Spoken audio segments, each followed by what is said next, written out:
So for our review today, I'm going to go over binary, converting between binary and decimal, strings and characters, escape sequences, and using the scanner to get using next versus next line with the scanner in order to input text. So you learned your first computer science joke. This is there are 1-0 types of people in the world, those who understand binary and those who don't. So hopefully at this time you've learned your first computer science joke and understand this joke. So let's do some review in case you have forgotten.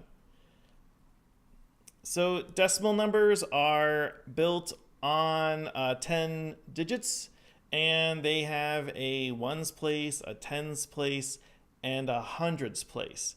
And they have, so we're making decimal numbers, we have the digits 0 through 9 available to us, and this is how we build numbers that way. These numbers the places sort of fall into powers of 10. So our ones place is 10 to the 0, which if you remember from math is 1 when something is the power of 0. And then the next placeholder is 10 to the first power, how many tens we have. And then the next one is how many 100s we have. And then you can see a number like 163 is actually sort of 100 plus 60 plus 3, and that makes a number 163. But when we're working with binary, we only have 0 and 1 to work with to build all of our numbers from. We learned that bit is short for binary digit. That's sort of a single binary digit. And we need to use multiple bits in order to form numbers. So you can see how in my chart here that with decimal we sort of have 0 through 9, and then we start moving to the next place. Where in binary, once we get to 1, boop, we have to move over to the next place, and then once we go through 0 and 1 again, we need to move over to another place. And it takes a lot more places in order to represent a number than we do with decimal. So with binary, our numbers have a sort of a powers of 2s places. So we have a ones place, a twos place, and a fours place. Where with decimal we had a ones place, a tens place, and a hundreds place. With binary, it's sort of a 1, a 2, and a 4. And this is by powers of 2. So the first place is sort of 2 to the power of 0. We have one of those. And then the next place is how many 2 to the power of 1s do we have, which is the number, how many 2s do we have. And then the next place is how many 2 to the power of 2s do we have, how many 4s do we have. So a number here like 101 is actually 4 plus 0 plus 1. So in decimal, this would be like 101. But in binary, a number like this is just 5. So when we compare decimal and binary, our decimal numbers are built on powers of 10, and our binary numbers are built on powers of 2. So again, one of these numbers is 111, but in binary, this number is just 7 because it's 4 plus 2 plus 1. How many do we have in a 4's place? How many do we have in a 2's place? How many do we have in the 1's place? And to test your knowledge, we have a converting from binary to decimal. Maybe I'll pause for a second. You can kind of start to figure out what these would be. And then I will magically reveal the answer in a moment here.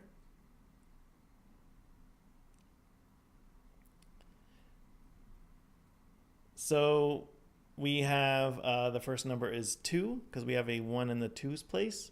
Our next number is 10 because we have 1 in the 8th place. So we have 8 plus 0 plus 2 plus 0, which gives us 10.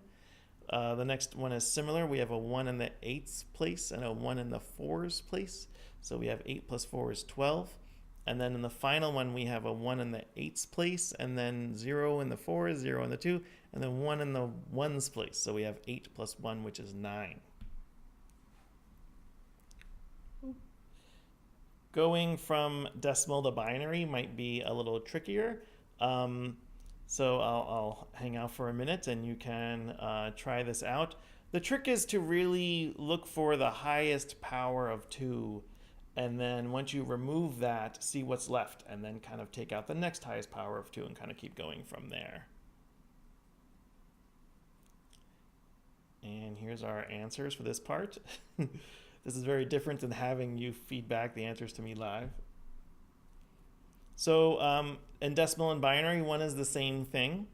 So for the number 5, we have the highest we can go is 4. So we have 1 in the 4's place.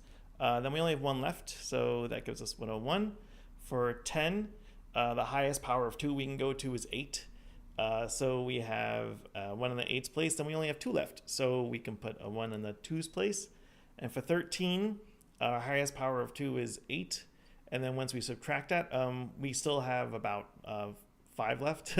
So we can put something in the 4's place, and then nothing in 2, and then something in the 1's place.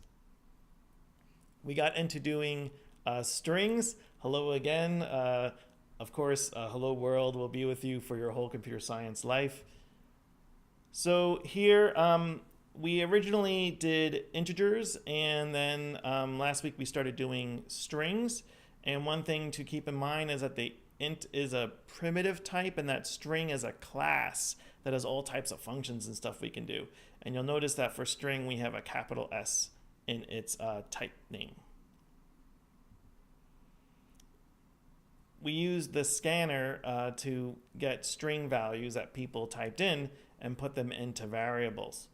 So one thing that was to look out for is next versus next line, where next gives us each token. So if I wrote Professor Carmine, next would give us professor, and then if I did next again, I would get Carmine, where next line would give us the whole line before we go down to the next one. So to test your knowledge, although I just gave you a hint, you can look at this code here and you can see we're getting a full name from next line, and then what will be the output if we input the following. So if we input hello world, that's all on one line. So we will get hello world as the answer. If we put in Carmine Gaida, again, that's all on one line. So we will get Carmine Gaida as the answer. However, in the next example, we have PACE on one line and university on the next. So next line will get us PACE, and then that's it. So this will print out PACE. We went over characters. A, of course, Fonz, very famous for saying A. I just making sure everyone's paying attention. So char is another primitive data type like int. You'll notice it's in lowercase. And we can assign stuff using a single quote, which is different than strings, which use a double quote. If you look at my name, you'll notice that the strings are indexed with starting at 0. This is 0 based. So if we use a function like char at, and this is where you start to notice that string is a class. If you use char at 0, it will give us the character from the string at position 0, which here is the letter C, my first initial. To get a char value using a scanner, you actually can use next, which gives you an entire string up to white space, and then just use char at to pull off the first character. We went over escape sequences, which are sort of special characters to help us print things out that we can't really type in the editor, and also to help us format our text. And some of the ones you might encounter, there's more than these, but these are ones that you will probably encounter relatively soon, is stuff for printing a tab and a new line, a single quote, and more. So we have a mini lab right now. So these mini labs that I'm doing in the middle of the lecture is just to make sure that you are where I expect you to be. So you should be able to, at this point in the course, be able to do a program like this. So for this mini lab, so you're going to turn off the video, you're going to open up Eclipse, and you're going to write a program that prompts the user for their first name, prompts them for their last name, and then writes your initials are, and then their two initials. So if you want a hint, you can go back a slide or two and maybe pick up some hints on what to do. And there's a couple of different ways to do this. But again, these mini labs are just to make sure that you're where I hope everyone is in the class and stuff. And if you have any questions, I'm checking my email a million times a day. And there's another video. So take a break, work on programming Eclipse, and I'll see you in the next video.